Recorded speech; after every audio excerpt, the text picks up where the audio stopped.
Well, welcome to the 700 Club. We've got concerns about a triple-demic coming this winter.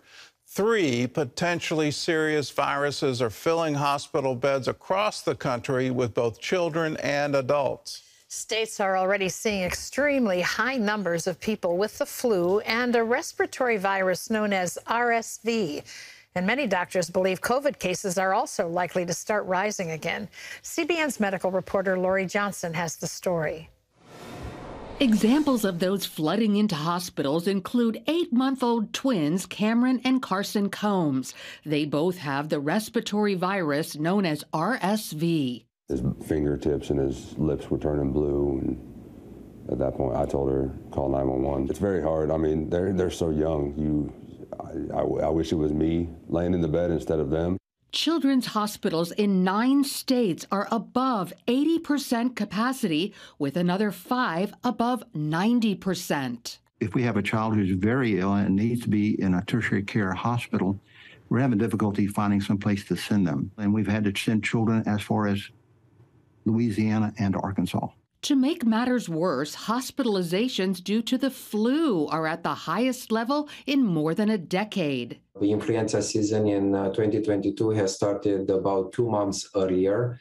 The first signs of influenza started about 2 or 3 weeks ago, and we are seeing every week an increased activity.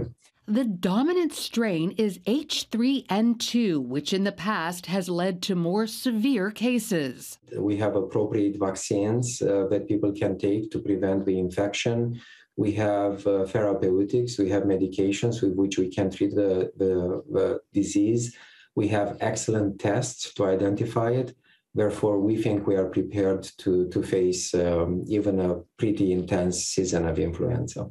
Doctors say this year's spike in flu and RSV cases is largely because very few people acquired these viruses over the last 2 years because of pandemic restrictions, and therefore have little to no immunity.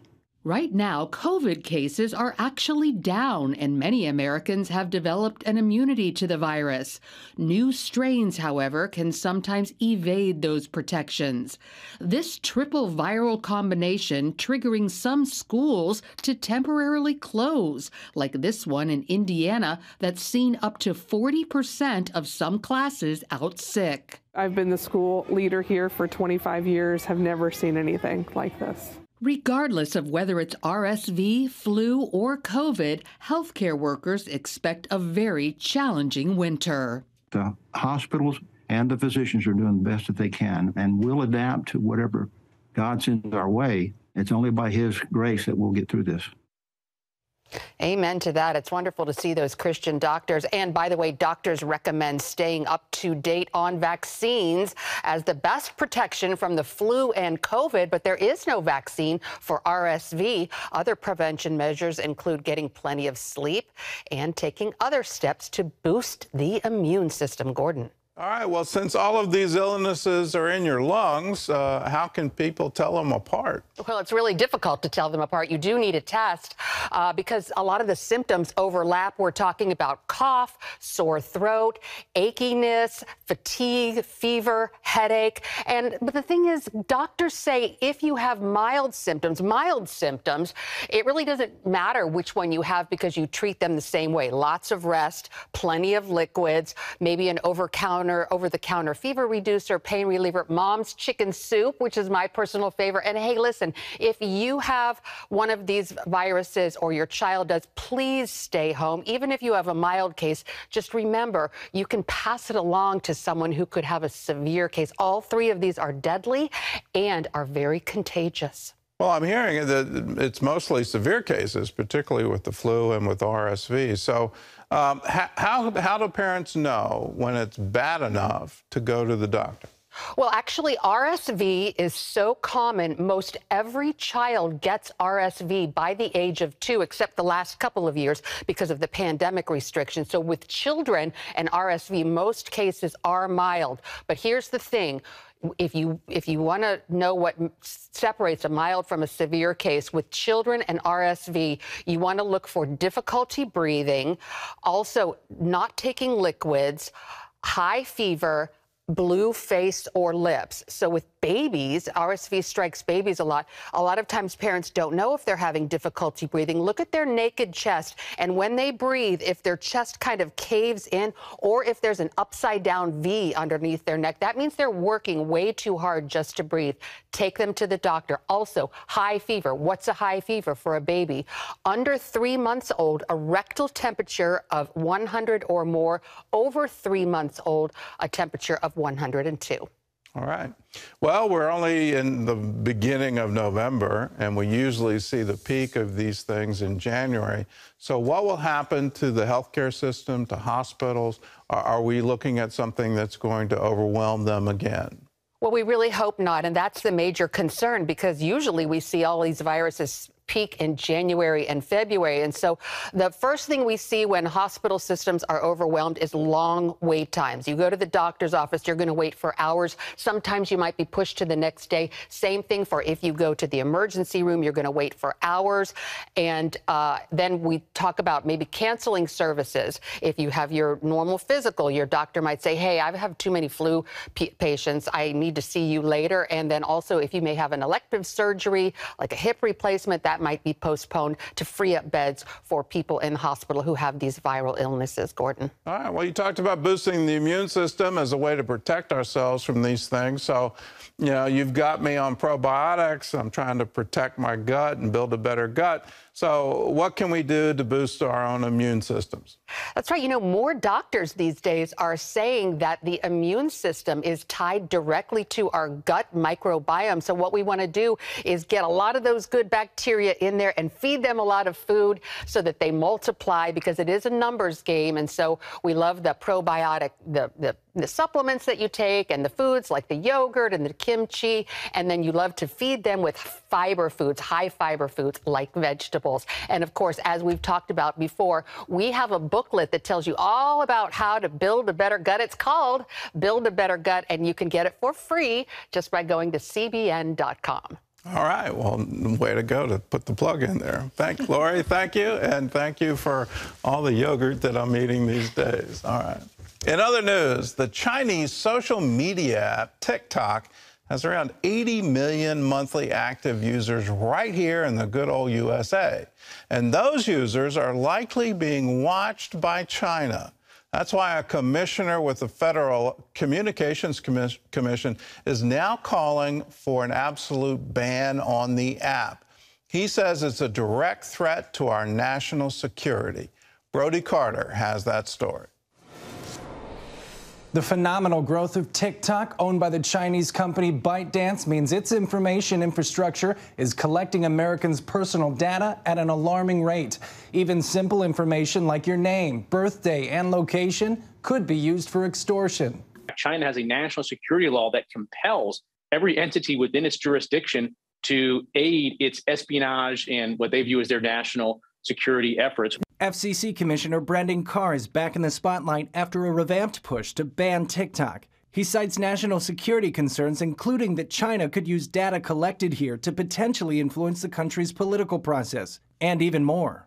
And we see just a history of nefarious conduct, from business industrial espionage to blackmail. So there's a lot of reasons to be concerned. Carr told Axios, quote, "There simply isn't a world in which you could come up with sufficient protection on the data that you could have sufficient confidence that it's not finding its way back into the hands of the Chinese Communist Party." Now we know that they were planning to target specific Americans. It's now been banned on military devices, on government officials' devices, yet it's still available for the average American. Jake Denton with Heritage Foundation says the Treasury Department first investigated TikTok in 2019. Afterward, then-President Donald Trump threatened to ban the platform in 2020 unless it was sold to a U.S. company. Today, the Foreign Investment Committee is working to determine whether TikTok can be divested from the Chinese company. Denton says American data could end up in Texas, but worries U.S. servers could still be accessible to Chinese engineers, risking Americans' data. So ultimately, take the device from your child, remove TikTok, make sure this is not, on the devices of your family members, because the data collection is happening whether or not you want to acknowledge it. The only solution here is an outright ban of TikTok in the United States. And I don't use TikTok for that reason, is because I know where it's going. It's going to the Chinese government. Free speech advocate and creator of TuskBrowser.com, Jeff Berman, says TikTok surveillance tactics partly inspired him to create a web browser protecting users from bad actors, and warns the Chinese government's playbook could easily happen here in the U.S. And that is very, very, very concerning. It's very clear in the Constitution the government shall not do anything like that, and they need to put more, better laws in place. In September, TikTok executive Vanessa Pappas was questioned by the Senate Homeland Security and Governmental Affairs Committee. Senator Rob Portman expressed this worry. I'm concerned that you're not able to answer the question except to say that you will not make the commitment to cutting off this data to China. We think that all data collected relating to Americans and then accessed in China is a problem. We think it should be safe from exploitation by the Chinese Communist Party. The midterms are coming up Tuesday, and many political candidates are using TikTok. And there are signals the app could play a bigger role in future elections, which is a red flag to some national security and social media experts. Brody Carter, CBN News. Well, we've already seen how social media can be manipulated in elections. To imagine that a foreign government would have that power and that ability, these things need to stop. Here's something that perhaps our Congress could consider. Could we adopt the same legislation that China has that prohibits the export of data on their citizens? That would be number one. Is it more than just TikTok? How many cloud computing farms are there in China that are running these servers and collecting data? Does the Communist Party have access to them because they control the pipes going to and from that farm? You look at these things and go, wait a minute. China's now trying to control the pharmaceutical industry of the world, is trying to control the semiconductor industry of the world. It's trying to control foreign ports and building foreign ports and actually owning them through debt instruments so that they can gather all the data about the world economy from what's being shipped and imported. All of these things point out that they're very serious about their goal and what their goal is, and they've stated it clearly. They want to be the #1 dominant power by 2049. Now the issue is, can we respond to that? If we respond and say, well, TikTok's the problem, let's get rid of TikTok. And I encourage you, like a lot of people, get that off your phone. Don't have this idea that somehow you're going to have a second career doing TikTok dances. No. Let's have reasonable, this isn't working for us as Americans.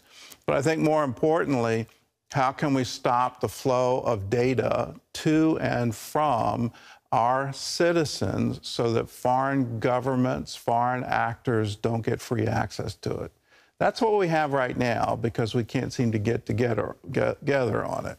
If the European Union can pass data protection, if China can legislate data protection, why not about the USA?